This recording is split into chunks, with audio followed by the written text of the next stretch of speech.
Rabbi इश्रह ली सदरी वयस्सिर ली अमरी वहलुल उक़दता मिन लिसानी यफ़क़हू क़ौली। Dear student, अस्सलाम वालेकुम। प्रीवियस लेक्चर में हमने कॉम्प्लेक्स नंबर का स्ट्रक्चर, उसकी चंद बेसिक प्रॉपर्टीज़ को डिस्कस किया था। इस लेक्चर में हम सबसे पहले उसकी कुछ मज़ीद जो बेसिक प्रॉपर्टीज़ जो रहती थी उनको स्टडी करेंगे एंड आफ्टर देन इसकी एप्लीकेशन जो है उसके बारे में अगर टाइम मिलेगा तो इंशाल्लाह ज़रूर डिस्कस करेंगे। जी, प्रीवियस लेक्चर में हम product of two complex numbers जो है उनको स्टडी कर चुके थे।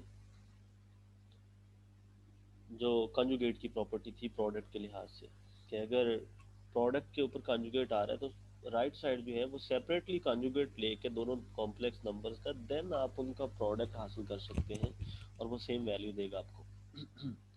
उसके बाद आपने सम और डिफरेंस की भी यही इसी तरह की प्रॉपर्टी पढ़ी थी। अब हम डिवीजन के बारे में जो है वो स्टडी करने जा रहे हैं। ये जो थर्ड प्रॉपर्टी थी हमारे पास, जिसमें Z1 ओवर Z2 का जो कॉन्जुगेट था वो इक्वल था Z1 conjugate over Z2 conjugate.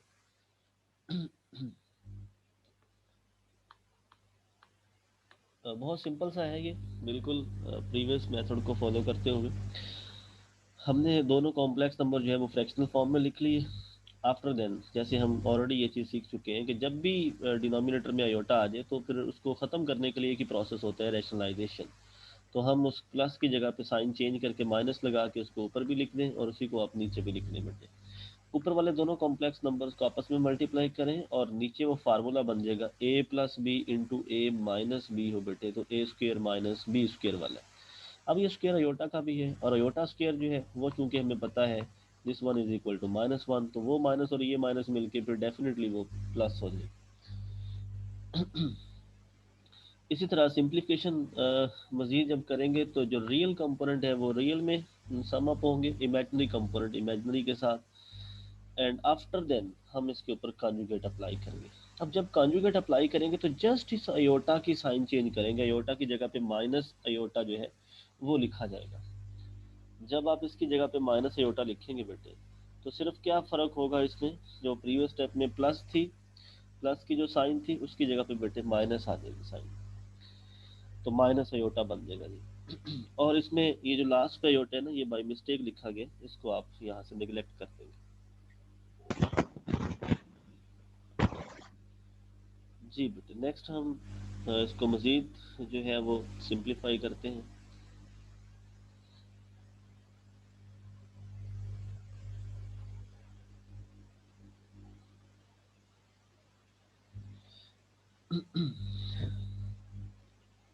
हाँ जी, इसका नाम हमने रख लिया इक्वेशन नंबर 1 कंजुगेट लेने के बाद। अब इसकी राइट हैंड साइड जो बेटे उसको हम सिंप्लीफाई करते हैं।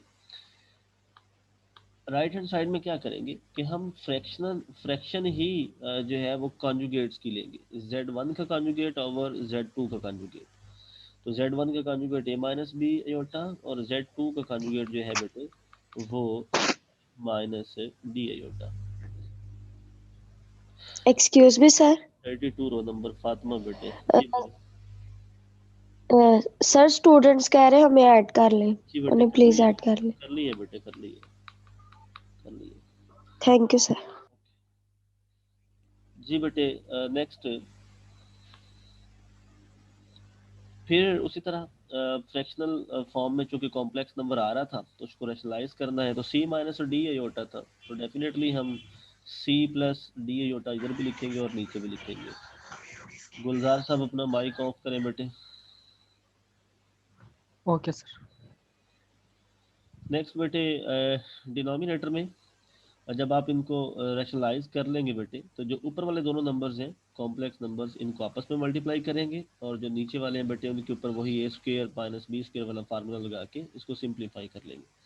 सिंप्लीफाई करने के बाद जो रियल कंपोनेंट होंगे बेटे वो आपस में कंबाइन कर लिए जाएंगे और जिनके साथ अयोटा आ रहा है उनमें से अयोटा कॉमन निकाल लें, बल्कि माइनस अयोटा कॉमन निकाल लें, तो जो माइनस वाली टर्म है वो प्लस की हो जाएगी और जो प्लस वाली टर्म थी वो माइनस की हो जाएगी। तो ये जो लास्ट इक्वेशन आपके पास आई है इसको अगर आप गौर से देखें बेटे, इसका नाम रख लें आप इक्वेशन नंबर 2। इक्वेशन नंबर 2 और इक्वेशन नंबर 1, इन दोनों की जो राइट हैंड साइड है बेटे वो बिल्कुल सेम आए, उसमें कोई फर्क नहीं है। इट मीन्स अगर इनमें डिफरेंस नहीं है तो फिर इनके लेफ्ट हैंड साइड भी आपस में क्या है, इक्वल है। तो यही हमने प्रूव करना था कि अगर फ्रैक्शनल फॉर्म में आपको कोई से दो कॉम्प्लेक्स नंबर दे दिए जाएं, आप उनका कंबाइन फॉर्म में कॉन्जुगेट ले लें या आप सेपरेटली कॉन्जुगेट लेके तो देन आप उसको सिंप्लीफाई कर लें, दोनों सूरतों में आंसर जो है वो सेम आएगा। ये एक छोटा सा इम्पोर्टेंट थ्योरम है। थ्योरम की स्टेटमेंट कुछ इस तरह से है बेटे कि show that the modulus z mod of a complex number z is equal to a plus iota b complex number जो है is the distance of a point from origin or length of OP भी कह सकते हैं। यानी जो modulus है, जो मॉड है, ये असल में उस पी पॉइंट का जो फासला है, जो डिस्टेंस बनता है ओरिजिन के लिहाज से, ये उसी को रिप्रेजेंट करता है। और वो जो पॉइंट होगा वो असल में कॉम्प्लेक्स नंबर को ही डिनोट कर रहा है, क्योंकि हमने पढ़ा हुआ है कि ए प्लस बी अयोटा को आप ऑर्डर्ड पेयर की फॉर्म में लिख सकते हैं और ऑर्डर्ड पेयर ही किसी पॉइंट को डिनोट करता है। We know that each complex number z जो है there correspond a point p whose coordinate are a and b in Cartesian plane and vice versa। यानी कॉम्प्लेक्स नंबर और पॉइंट्स जो plane के हैं इनके दरमियान वन वन कॉरेस्पॉन्डेंस है। हर कॉम्प्लेक्स नंबर एक यूनिक पॉइंट को रिप्रेजेंट करता है। अगर आप सपोज करें कि ये आपके पास पॉइंट पी है जिसके कोऑर्डिनेट ए कॉमा बी है, इट मींस ए जो है इसकी हॉरिजेंटल लेंथ है बेटे और बी इसकी जो है वो वर्टिकल लेंथ है। अगर हम किसी कॉम्प्लेक्स नंबर को प्लेन में ड्रा करें तो जो X Y Cartesian coordinate system है, जब आप कॉम्प्लेक्स नंबर को ड्रा करने जाते हैं तो फिर जो एक्स एक्सेस है इसको रियल एक्सेस बोलते हैं हम, रियल एक्सेस। एंड जो वाई एक्सेस है बेटे इसको हम बोलते हैं इमेजिनरी एक्सेस। ओके। अगर बेटे हम इस पॉइंट को जिसके कोऑर्डिनेट ए बी हैं इसको X Y Cartesian coordinate system में हम ड्रा कर लेते हैं तो देन ये जो वैल्यू होगी ओ से लेके यानी ओरिजिन से लेके पॉइंट पी तक का जो डिस्टेंस होगा ये असल में जेड मॉड है। ये उस जेड का मॉड है जिस जेड को आप डिनोट करने के लिए a comma b order pair use करते हैं। तो इसको फाइंड आउट करने के लिए क्या करें, क्योंकि ये राइट ट्राइंगल बेटे और राइट ट्राइंगल में पाइथागोरस थ्योरम होल्ड करता है, तो यही एक बहुत बड़ी प्रॉपर्टी है राइट ट्राइंगल की कि जब भी आप राइट ट्राइंगल की बात करें तो आपके माइंड में पाइथागोरस थ्योरम जरूर आना चाहिए। अकॉर्डिंग टू पाइथागोरस थ्योरम जो है बेटे, जो हाइपोटेनियस का स्क्वायर होता है, हाइपोटेनियस का square, this one is equal to base का स्क्वायर प्लस एल्टीट्यूड का स्क्वायर। तो अगर आप देखें तो हाइपोटेनियस यहाँ पे ओपी है, ओपी का स्क्वायर, और बेस यहाँ पे ओ एम है, ओ एम का स्क्वायर, एंड देन इसकी हाइट जो है पी एम का स्क्वायर। अब जो ओ एम का जो ओ एम है इसका जो वैल्यू है बेटे ओ एम की वो ए के साथ हमने डिनोट की है, और एम पी या पी एम की जो वैल्यू है उसको बी के साथ हमने डिनोट की है, उसको रिप्रेजेंट कर दिया। हमें तो सिंपल ओ पी की वैल्यू चाहिए, दोनों तरफ स्क्वायर ले लें। और बेटे आपको याद होगा कि हमने ये चीज़ बारहा पढ़ी है कि length can never be negative, इसीलिए हम यहाँ पे प्लस माइनस नहीं लगाते। ओके।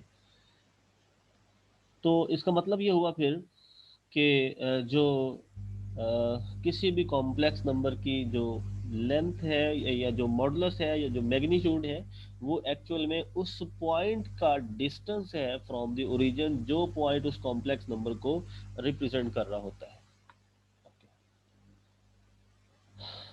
नेक्स्ट बेटे कॉम्प्लेक्स प्लेन है।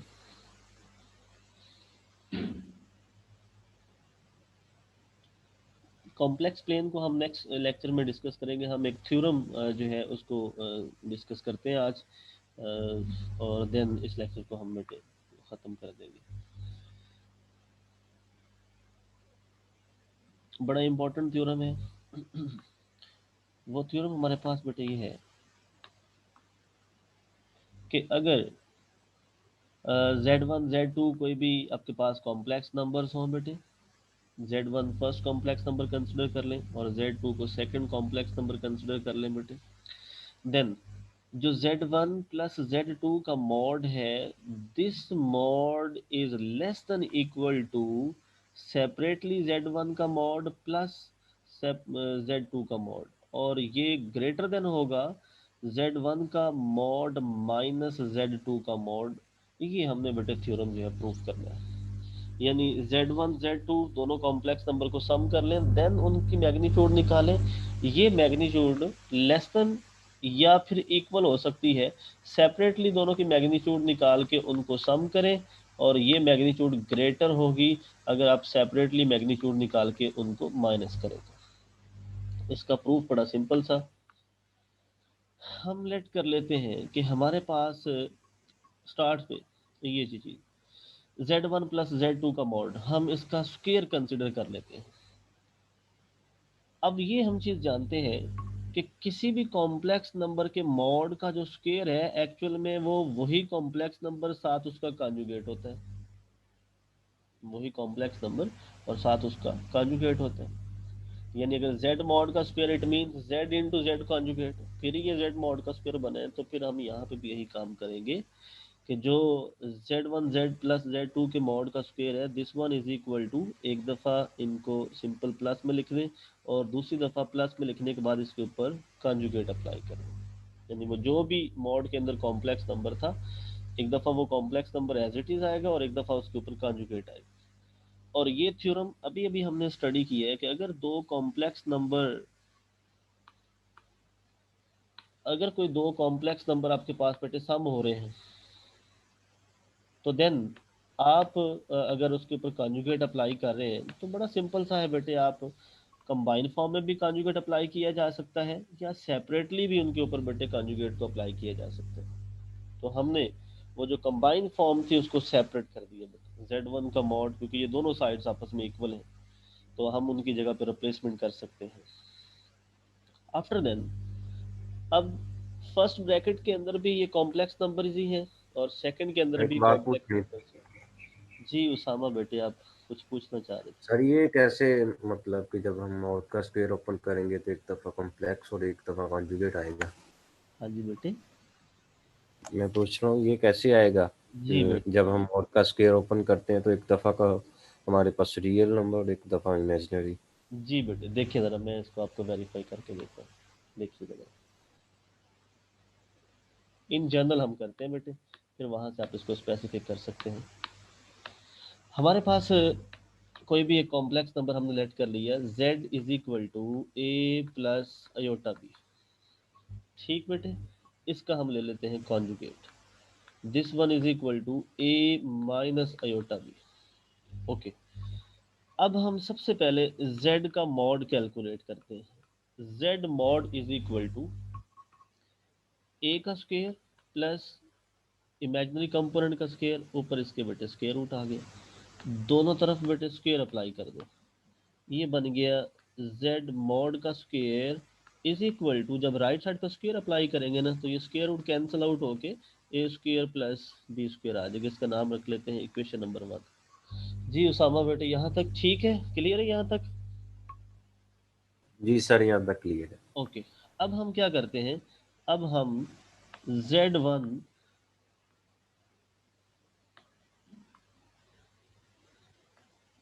ये कलर ठीक कर लो इसका, जी Z1 बेटे इनटू, बल्कि Z1 नहीं, simple Z into Z conjugate ले लेते हैं, ये Z1 नहीं, सिंपल Z है।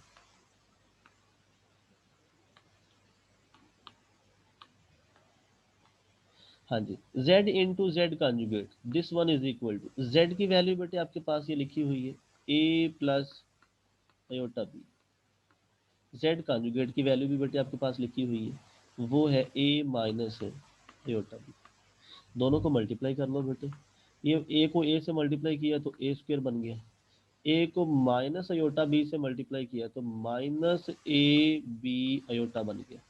देन बेटे अयोटा बी को ए से मल्टीप्लाई करो, तो जब अयोटा बी को ए से मल्टीप्लाई करोगे तो ये बनेगा अयोटा टाइम्स ए बी लिख लें, या ए बी टाइम्स एंड पे अयोटा लिख लें बेटे, आपकी अपनी मर्जी है। अयोटा।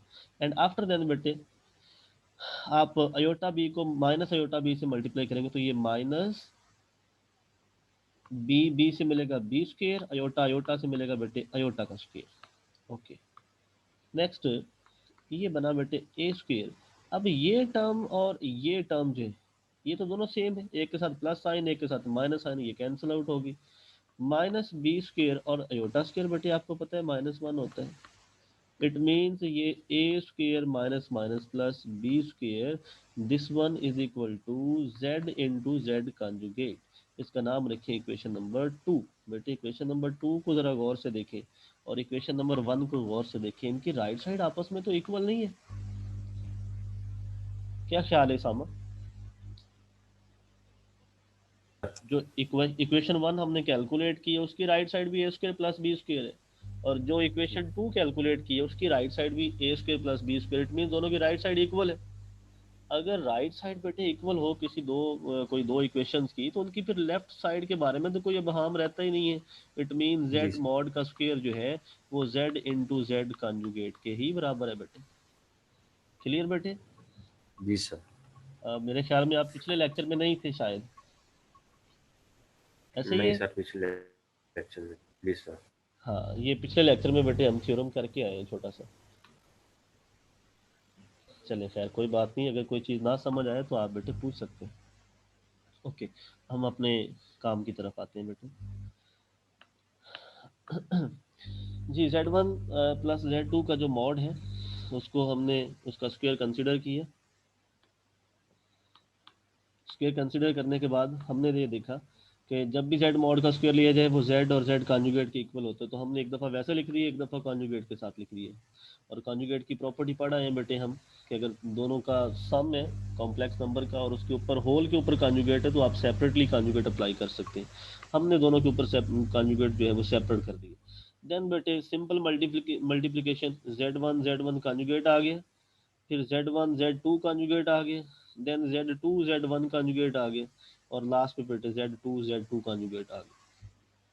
स्टार्ट वाली टर्म जो है और लास्ट वाली टर्म जो है इसके ऊपर फिर यही प्रॉपर्टी अप्लाई कर। Z1 और Z1 का कॉन्जुगेट इट मीन वो Z1 के मॉड का स्क्वायर आ गया। Z2 और Z2 का कॉन्जुगेट इट मीन वो Z2 के कॉन्जुगेट के इक्वल आ गया। Z2 के मॉडुलस का स्क्वायर आ गया।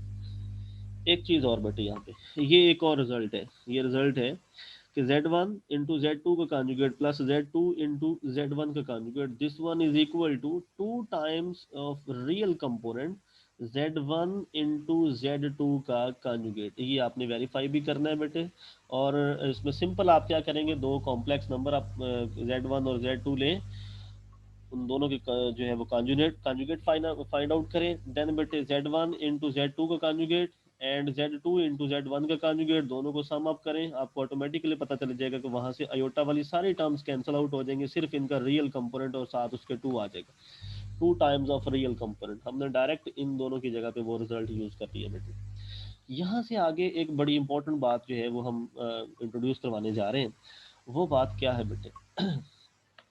वो ये है कि अगर आपके पास कोई complex number z is equal to A plus iota B है ना बेटे, तो हमेशा याद रखिएगा कि जो रियल कंपोनेंट ऑफ z है यहाँ पे वो है सिंपल a। जो रियल कंपोनेंट ऑफ z है इसका जो मॉड है बेटे, रियल कंपोनेंट ऑफ z का जो मॉड है वो यहाँ पे अगर देखा जाए तो वो क्या बनेगा, वो बनेगा a का स्क्वायर और स्क्वायर रूट और कैंसिल होकर सिंपल a आ जाएगा। ये जो मॉड है ना रियल कंपोनेंट ऑफ z का जो मॉड बेटे जिसकी वैल्यू a आई है, ये हमेशा लेस देन आर इक्वल होगा पूरे z के मॉड के साथ, क्योंकि पूरे z में रियल भी है इमेजिनरी कंपोनेंट भी है। जब आप कंप्लीट z का मॉड लेते हैं तो उसकी वैल्यू मैक्सिमम होती है बेटे।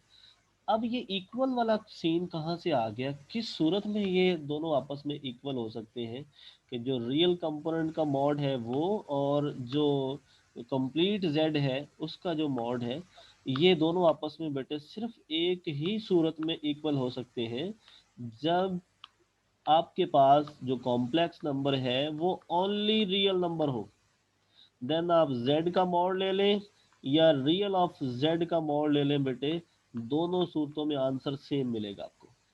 ओके, इसका मतलब हुआ कि रियल कंपोनेंट ऑफ जेड का मॉड लें, अकेले कंपोनेंट का मॉड लें या कंप्लीट जेड का मॉड लें, तो अकेले कंपोनेंट का मॉड बेटे या लेस देन होगा या इक्वल होगा कंप्लीट जेड के मॉड से। तो इसका मतलब हुआ आप इस जगह पे इससे बड़ी वैल्यू पुट करके आप नई इनइक्वालिटी यहाँ से जनरेट कर रहे हैं।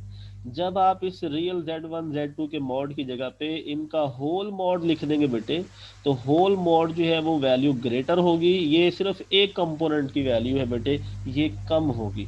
इट मीन्स कि बेटे आपने रियल ऑफ z1 z2 की जगह पे कोई उससे बड़ी वैल्यू पुट की है, तो इसीलिए बेटे आपके पास जो है वो साइड ग्रेटर देन हो गई है। अगर आप इससे छोटी वैल्यू पुट करते तो ये लेस देन में तब्दील हो जाती, और अगर आप वही वैल्यू रखते तो बेटे वो फिर इक्वालिटी ही चलती वहां से। यानी ये ऐसे ही हुआ है बेटे, जैसे आपके पास यहाँ पे वैल्यू 10 थी, आप 10 की जगह पे अपनी मर्जी से 20 यहाँ पे लिख दें बेटे, तो डेफिनेटली 10 वाली साइड जो है वो लेस हो जाएगी और 20 वाली साइड जो है वो फिर ग्रेटर हो जाएगी। देन बेटे उसके बाद फिर यहाँ पे वही प्रॉपर्टी के दो प्रोडक्ट नंबर्स का है, अगर उनका मॉड है बेटे तो मॉडुलस की भी ये प्रॉपर्टी है कि आप इनको सेपरेट कर सकते हैं। तो हम बेटे इनको सेपरेट कर लेंगे। यहाँ से सेपरेट करने के बाद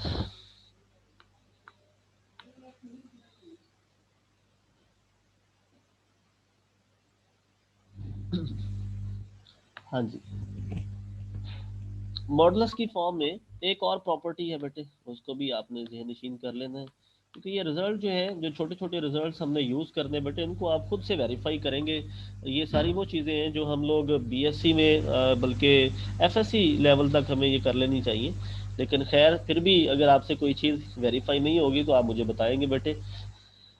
जैसे ये एक रिजल्ट है कि z का मॉड ले लें या z के कॉन्जुगेट का मॉड ले लें, ये दोनों चीज़ें बराबर होती हैं। अब इसको वेरीफाई करना तो बड़ा सिंपल है बेटे, ये z है आपके पास a प्लस अयोटा b, और ये z कॉन्जुगेट है a माइनस अयोटा b। बेटे आप इसकी मैग्नीट्यूड निकालें, यकीनन इसका आंसर यही आएगा, a square plus b square का स्क्वायर रूट। इसकी मैग्नीट्यूड निकालें बेटे, ये भी वही आएगा answer, a square plus b square, क्योंकि स्क्वायर होने की वजह से ये माइनस जो है वो प्लस में चेंज हो जाएगी, तो दोनों की वैल्यू सेम आएगी। इट मीन z का मॉड और z कॉन्जुगेट का mod both are the same thing. इसीलिए उसने क्या किया है कि ये जो z2 का मॉड था, कॉन्जुगेट का जो मॉड था, इसको सिंपल z2 के मॉड में तब्दील कर दिए। तब्दील करने के बाद देखें बेटे, ये जो है ये तो कंप्लीट एक स्क्वायर वाला फार्मूला पढ़ा था हमने, a square plus 2ab plus b square, तो ये तो a प्लस b का होल स्क्वायर बन गया। तो ये इनइक्वालिटी चलती आ रही थी, उसको उसी तरह लिख दिया बेटे, लेफ्ट साइड जो भी थी वो लिख दी। अब राइट साइड आपके पास ये बन गई। अब हमें तो यहाँ पे स्क्वायर को ख़त्म करना है, दोनों तरफ आप स्क्वायर रूट लें बेटे, इधर भी स्क्वायर रूट, इधर भी, ये कैंसिल आउट हो गया। एंड आफ्टर देन ये इक्वेशन नंबर 1 हमें यहाँ तक मिली। बेटे इक्वेशन नंबर 1 तक किसी को किसी स्टेप की समझ नहीं आई तो आप डिस्कस कर सकते हैं मेरे साथ। सर ये जो आपने इधर है step z1 mod square plus 2 real z1 z का conjugate z2 conjugate, सर ये 2 रियल कैसे आया ये बता दें। ये बेटे ये फार्मूला एक मैंने बताया था आपको, ये एक मिनट जरा, ये एक रिजल्ट है बेटे, आपको मैं सर्कल करने लगा हूँ, इसको जरा गौर से देखिए। ये कि z1 z2 का कॉन्जुगेट प्लस z2 z1 का conjugate, this one is also equal to 2 times r1, यानी अब बल्कि re real, 2 times of real component of z1 and z2 का कॉन्जुगेट। ये दोनों चीज़ें आपस में बेटे इक्वल हैं। इसको प्रूफ करने का सिंपल तरीका बेटे ये है, आप एक नंबर z1 कंसिडर करें a प्लस अयोटा b, दूसरा नंबर z2 कंसिडर करें c प्लस अयोटा d। ये दो कॉम्प्लेक्स नंबर आपके पास आ गए, दोनों के कॉन्जुगेट निकालें। कॉन्जुगेट निकालने के बाद पहले ये प्रोडक्ट निकालें, फिर ये प्रोडक्ट निकालें, इन दोनों को आपस में सम अप करें, तो इसका नाम रख लें इक्वेशन नंबर 1। आफ्टर देन आप z1 और z2 का कॉन्जुगेट कैलकुलेट करें बेटे, सिंपलीफाई करें। z1 आपके पास यहाँ पे है, z2 का कॉन्जुगेट आप निकाल चुके होंगे, दोनों का प्रोडक्ट निकालें। प्रोडक्ट निकालने के बाद इसको 2 से मल्टीप्लाई कर लें, या बल्कि 2 को बाद में मल्टीप्लाई करें, पहले इस प्रोडक्ट का रियल कंपोनेंट देखिए कौन सा है, यानी जिसके साथ अयोटा नहीं आ रहा।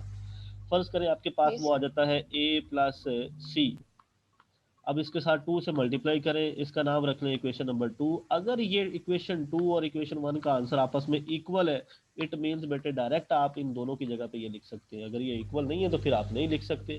तो चूंकि बेटे ये रिजल्ट वेरीफाइड है ऑलरेडी, इट मीन्स ये इक्वल आना ही आना है अगर आप कैलकुलेशन सही करते हैं। ठीक है, इसको वेरीफाई करके आपने देख लेना है, अगर फिर भी ना हो तो मुझे बताना है आपने। नेक्स्ट हम चलते हैं बेटे आगे। अब हमने चूंकि जो इनइक्वालिटी थी ना बेटे, उसके बाद 3 चीज़ें थी। अगर आप जिस इनइक्वालिटी को प्रूफ करने हम जा रहे हैं उसको ज़रा गौर से देखें।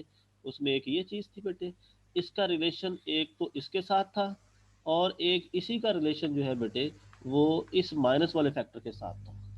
अब ये रिलेशन हम जो है वो वेरीफाई कर चुके हैं, ये ऑलरेडी हम कैलकुलेट कर चुके हैं। अब हमने ये रिलेशन जो है इसको हमने प्रूव करना है। इसके लिए क्या करेंगे? इसके लिए बेटे हमने Z1 का मॉड जो है उसको कंसिडर किया। ये चीज़ तो क्लियर है ना बेटे कि जो Z1 का मॉड है वो इक्वल होता है Z1 के मॉड के। क्या ख्याल है? इसमें तो कोई अबहम नहीं है। राइट साइड पे Z1 का जो मॉड था बेटे, इसमें आप प्लस Z2 कर लें और माइनस Z2 कर लें, मैथ में ये कर सकते हैं, इसमें भी कोई परेशानी वाली बात नहीं है। क्योंकि अगर आप इन दोनों को कैंसिल करेंगे तो वापस आप इसी जगह पे पहुंच जाएंगे। देन फिर एक मॉडुलस की प्रॉपर्टी है बेटे कि अगर आपके पास ना a प्लस बी का मॉड हो ना बेटे, तो आप इसको लिखेंगे less than equal to a का मॉड प्लस b का मॉड। ये एक प्रॉपर्टी है बेटे, ये प्रॉपर्टी हम यहाँ पे यूटिलाइज करेंगे। हमारे पास ए बी की जगह पे Z1 Z2 था बेटे, बल्कि Z1 Z2 नहीं, ये Z1 प्लस Z2 और दूसरा नंबर हमारे पास था माइनस Z2। इसको अगर आप तफसील से लिखें बेटे तो इसको आप कुछ यूँ लिख सकते हैं Z1 प्लस Z2 ब्रैकेट में और प्लस माइनस Z2 ब्रैकेट में। ये मॉड था बेटे, ये लेस देन इक्वल टू होगा फर्स्ट वाले का मॉड यानी Z1 प्लस Z2 का मॉड और प्लस माइनस Z2 का मॉड बेटे। और मॉड की प्रॉपर्टी है वो नेगेटिव को पॉजिटिव बना देता है, तो इट मीन्स ये आपके पास आ जाएगा फिर Z1 प्लस Z2 और प्लस सिंपल Z2 आ जाएगा। और इसमें एक मिस्टेक है, उसको करेक्ट कर लें बेटे आप, वो ये है कि यहाँ पे लेस देन इक्वल टू आना है, साथ इक्वल नहीं आना। अगर इक्वल लिखना है तो फिर ये साइड पे लेफ्ट साइड पे नहीं लिखते, तो जस्ट आप इसके इक्वल करके इसको लिख सकते थे Z1 प्लस Z2 का मॉड और प्लस Z2 का मॉड। तो बेटे Z1 का मॉड लेस देन इक्वल हो गया ये दोनों का सम के मॉड के और साथ इस Z2 के मॉड के। इसको उठा के लेफ्ट साइड पे लें, जब लेफ्ट पे लेके ये माइनस होगा। ये बेटे इसका सेकेंड रिलेशन बन गया। अगर आप इन दोनों रिलेशन को जरा गौर से देखें बेटे, जस्ट अ मिनट, अगर आप इन दोनों रिलेशंस को बेटे जरा गौर से देखें, इक्वेशन 1 को और इक्वेशन 2 को, तो दोनों में एक चीज़ तो कॉमन आ रही है, ये Z1 प्लस Z2 का मॉड, इसको रखें दरमियान में। अगर आप पहली इक्वेशन को देखते हैं तो इसका मतलब ये मॉड जो है ये लेस देन इक्वल टू है, लेस देन इक्वल टू है किससे? इससे, और फैक्टर से, और इस फैक्टर को आप राइट साइड पे लिख दो। इक्वेशन 2 को देखें तो यही mod greater than equal to है इस फैक्टर से, यानी Z1 माइनस Z2 वाले फैक्टर से। तो आप इसको दरमियान में रख के इसी को भी साथ लिख सकते हैं कंबाइंड फॉर्म में, यानी at the same time equation 1 और इक्वेशन 2 को जब कंबाइन करेंगे तो ये बनेगा Z1 प्लस Z2 का जो होल का मॉड है, this one less than equal to separately mods का सम और greater than equal to separately mod का डिफरेंस जो है। ये प्रॉपर्टी है बेटे असल में। इस प्रॉपर्टी में बेटे किसी को कोई मसला हो, कोई चीज़ आपको समझ ना आई हो, आप पूछ सकते हैं बेटे। एनीवन?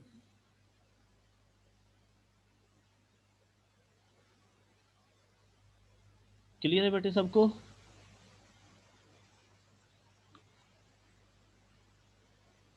Yes sir. ओके, आपने अब बेटे थोड़ा सा काम करना है।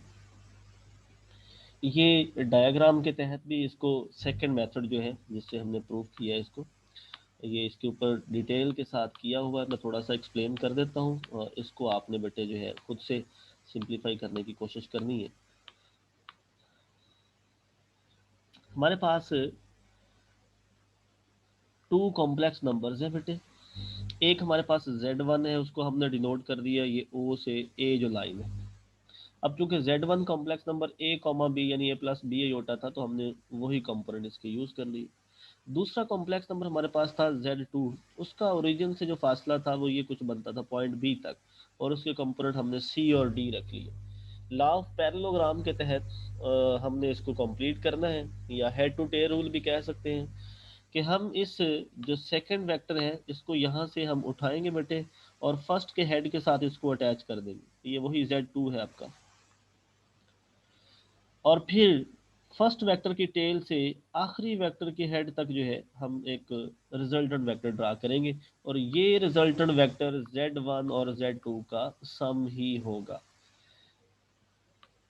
क्लियर हो गया? नेक्स्ट, ये वही बातें कि जो Z1 का मॉड है,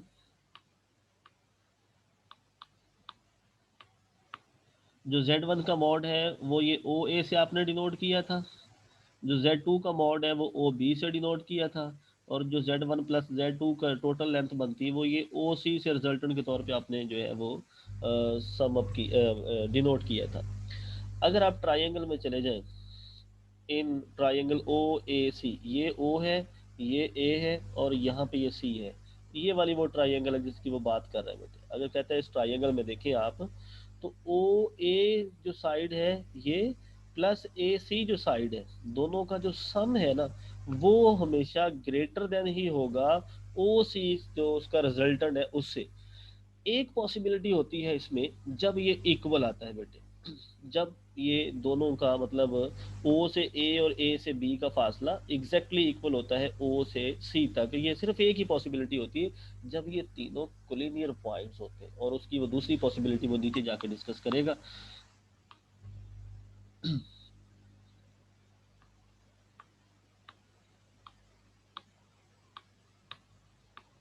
जी बेटे, वही चीज़ लिखी उसने इक्वेशन 1, और उसमें जो वैल्यू बनती थी OA की वैल्यू Z1 का मॉड था, AC की वैल्यू Z2 का मॉड था, और OC की वैल्यू जो Z1 प्लस Z2 का होल मॉड था।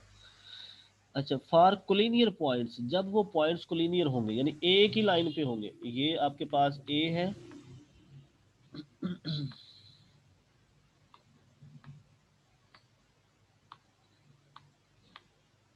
ये आपके पास बेटे A पॉइंट है, यहाँ पे आपके पास जो है वो कोई B पॉइंट है, और यहाँ पे C पॉइंट है। अगर ये आपके पास लेट्स सपोज 2 मीटर है और ये 3 मीटर है, तो डेफिनेटली 2 प्लस 3 करेंगे तो टोटल लेंथ वही आएगी जो 5 है। तो जब ये कोलिनियर पॉइंट्स होंगे तो देन OA का फासला AC का फासला अगर सम अप किया जाए तो OC के लेंथ के बिल्कुल एग्जैक्टली इक्वल आएगा। तो वहां से आपके पास इक्वेशन 2 बन जाएगी। इक्वेशन 1 और 2 को कंबाइन करें तो सिर्फ इतना फर्क है बेटे इनमें कि इक्वेशन 1 में ग्रेटर देन की कंडीशन थी और इक्वेशन 2 में इक्वलिटी वाली कंडीशन थी। तो जब आप दोनों इक्वेशंस को कंबाइन करेंगे, जस्ट ये ग्रेटर देन और इक्वल जो है वो कंबाइन फॉर्म में आ जाएगा। नाउ ये एक उसकी जो है वो हाफ प्रॉपर्टी जो है वो हमने वेरीफाई कर ली है कि Z1 प्लस Z2 का जो मॉड है वो लेस देन इक्वल टू है Z1 mod plus Z2 mod के। अब इसकी सेकंड जो साइड है वो उसी तरह बेटे जैसे हमने फर्स्ट मेथड में किया था, ऑलमोस्ट वही चीज़ इसमें आप अप्लाई करेंगे। यकीनन आपको नज़र आ रहा होगा कि ये वही Z1 is equal to Z1 की है, and then Z2 plus minus किया और उसी तरह सिंप्लीफाई करके इक्वेशन 2 बनाई। इक्वेशन 2 और 1 को आपस में कंबाइन करके हमने वो रिक्वायर्ड रिजल्ट जो था वो कैलकुलेट कर लिया बेटे। अब आपने जो काम करना है, ये काम तो वो था जो मैंने करना था, आपने भी थोड़ा सा काम करना है बेटे इसमें। वो ये है कि एक तो ये जो प्रूफ दिया हुआ है Z1 माइनस Z2, इसको आपने देखना है कि किस तरह से इसको सिंप्लीफाई किया है। फिर ये नीचे एक प्रूफ है 1/z जो है वो z conjugate over z mod का स्क्वायर इसके इक्वल है, इसको प्रूफ करना है। और साथ ही साथ क्वेश्चन जो है बल्कि वो आप रहने दें अभी, वो कल इंशाल्लाह उसको आगे लेके चलेंगे। ठीक है बेटे, बहुत बहुत शुक्रिया आप लोगों का, आपने ना मुझे 3 बजे यस सर। इंशाल्लाह जो है वो 2 क्लासेस